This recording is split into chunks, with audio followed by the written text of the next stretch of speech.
ಸ್ಕೂಲಿಂದ ಹೋಗಿ ಬುಕ್ಸ್ ಅದು ಎಲ್ಲ ತೊಗೊಂಡು ಬಂದಮೇಲೆ ಇನ್ನು ಅಡುಗೆ ಮಾಡ್ಕೊಂಬಿಡೋಣ ಅಂತ ಮಾಡ್ತಾ ಇದ್ದೆ. ಇಯಾನಾಗೆ ಆ್ಯಕ್ಚುಲಿ ರೋಟಿ ಎಲ್ಲ ಇತ್ತು, ಕರಿ ಎಲ್ಲ. ಬಟ್ ಇಯಾನಾಗೆ ರೈಸ್ ಬೇಕು ಅಂತ ಹೇಳಿದ್ಲು. ಸೊ ಅದಕ್ಕೆ ಅವಳಿಗೆ ರೈಸ್ ಎಲ್ಲ ಮಾಡ್ಕೊತಿದ್ದೆ. ಹಾಗೆ ಒಂದಷ್ಟು ಐಟಮ್ಸ್ ಕೂಡ ಇರಲಿಲ್ಲ, ಅದಕ್ಕೆ ಆರ್ಡ್ರ್ ಮಾಡಿದೆ. ಪಾನಿಪುರಿ ತಿನ್ನಬೇಕು ಅಂತ ತುಂಬ ದಿನದಿಂದ ಅನಿಸ್ತಾ ಇತ್ತು. ಸೊ ಪುದೀನನೂ ಇರಲಿಲ್ಲ ಮತ್ತು ಪೂರಿನೂ ಇರಲಿಲ್ಲ. ಹಾಗೆ ಇಯಾನಾಗೆ ಬನಾನಾ ಇದ್ದರೆ ಆಯಿತು ಅಂದ್ಬಿಟ್ಟು ತರಿಸಿದ್ದೆ. ಅವಾಗವಾಗ ಬನಾನಾ ಇದ್ದರೆ ಕೇಳ್ತಾ ಇರ್ತಾಳಲ್ಲ, ಸೊ ಅದೊಂದಿದ್ರೆ ಏನಾದರೂ ಬೇಗ ಹೊಟ್ಟೆ ಫುಲ್ ಆಗಿಬಿಡುತ್ತೆ, ಏನಾದರೂ ಇನ್ಸ್ಟೆಂಟಾಗಿ ಮಾಡ್ಬೋದು ಅಂತ ಅದು ಕೂಡ ತರಿಸ್ಕೊಂಡಿದ್ದೆ. ಇನ್ನು ರೈಸ್ಗೆ ಎಗ್ನ ಹಾಕ್ಬಿಟ್ಟು ಪೆಪ್ಪರ್ ಎಲ್ಲ ಹಾಕಿ ಸಾಲ್ಟ್ ಹಾಕಿ ಕೊಟ್ಟೆ. ಇದೇ ಅವಳಿಗೆ ತುಂಬ ಇಷ್ಟ ಆಗುತ್ತೆ, ಸಿಂಪಲಾಗಿ ಇಷ್ಟಪಟ್ಟು ತಿಂತಾಳೆ. ಇನ್ನು ಟಿ ವಿ ರಿಮೋಟ್ ಏನಾದರೂ ಇಲ್ಲೇ ಅವಳ ಕಣ್ಣಿಗೆ ಕಾಣಿಸೋ ಥರ ಇದ್ಬಿಟ್ರೆ ಯಾವ ಗ್ಯಾಪಲ್ಲಾದರೂ ತೊಗೊಂಡು ಟಿ ವಿ ನೋಡ್ಕೊಂಡು ಕೂತ್ಕೊಂಡ್ಬಿಟ್ಟಿರ್ತಾಳೆ. ಅವನಿಗೆ ಎಲ್ಲ ಆಪ್ರೇಟ್ ಮಾಡೋದು ಕಲ್ತ್ಬಿಟ್ಟಿದ್ದಾಳೆ. ಯಾವ ಚಾನಲ್ ಆಗಬೇಕು, ಹೆಂಗೆ ಚೇಂಜ್ ಮಾಡೋದು ಕೂಡ ಗೊತ್ತು, ಪಾಸ್ ಮಾಡೋದು, ಪ್ಲೇ ಮಾಡೋದು, ಫಾರ್ವರ್ಡ್ ಮಾಡೋದು ಎಲ್ಲ ಕಲ್ತ್ಬಿಟ್ಟಿದ್ದಾಳೆ. ಅದು ಹೆಂಗೆ ಕಲ್ತ್ಬಿಡ್ತಾರೆ ಮಕ್ಕಳು ಅಂತ. ಸೊ ಹಾಗಾಗಿ ಎಷ್ಟಾಗುತ್ತೆ ಅಷ್ಟು ರಿಮೋಟ್ನ ನಾನು ಬಚ್ಚಿಟ್ಬಿಟ್ಟಿರ್ತೀನಿ.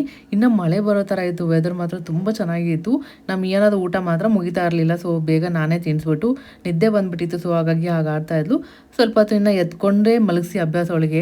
ಒಂದು 5 ನಿಮಿಷ ಹಂಗೆ ಹಿಂಗೆ ಸುತ್ತ ಆಡ್ಕೊಂಡಿದ್ರೆ ಮಲ್ಕೊಂಡ್ಬಿಡ್ತಾಳೆ. ಹಾಗೆ ಇನ್ನು ಸ್ಕೂಲ್ ಯೂನಿಫಾರ್ಮ್ ಬುಕ್ಸ್ ಎಲ್ಲ ಕೊಟ್ಟಿದ್ರಲ್ವ, ಸೊ ಅದನ್ನ ಏನೇನು ಇದು ಕೊಟ್ಟಿದ್ದಾರೆ ಅಂತೆಲ್ಲ ಚೆಕ್ ಮಾಡ್ತಾ ಇದ್ದೆ. 1 ಗಂಟೆ ಮಲ್ಕೊಂಡು ಎದ್ಲು. ಇನ್ನು ಆಗಿದ ತಕ್ಷಣ ಕೆಳಗಡೆ ಕರ್ಕೊಂಡೋಗು, ಸೈಕ್ಲಿಂಗ್ ಹಂಗೆ ಹಿಂಗೆ ಅಂತೆಲ್ಲ ಹೇಳ್ತಾ ಇದ್ಲಲ್ವ, ಸರಿ ಅಂದ್ಬಿಟ್ಟು ಮತ್ತೆ ಒಳ್ಳೆ ಕರ್ಕೊಂಡೋಗಿ ನನಗೂ ಸ್ವಲ್ಪ ಹೊತ್ತು ವಾಕಿಂಗ್ ಆಗುತ್ತೆ ಅಂತ ಕರ್ಕೊಂಡೋಗಿದ್ದೆ. ಮನೆಗೆ ಬಂದಮೇಲೆ ಮತ್ತೆ ಟಾಯ್ಸ್ ಎಲ್ಲ ತೊಗೊಂಬಂದು ಇದ್ರ ಜೊತೆ ಆಟ ಆಡು ಅಂತ.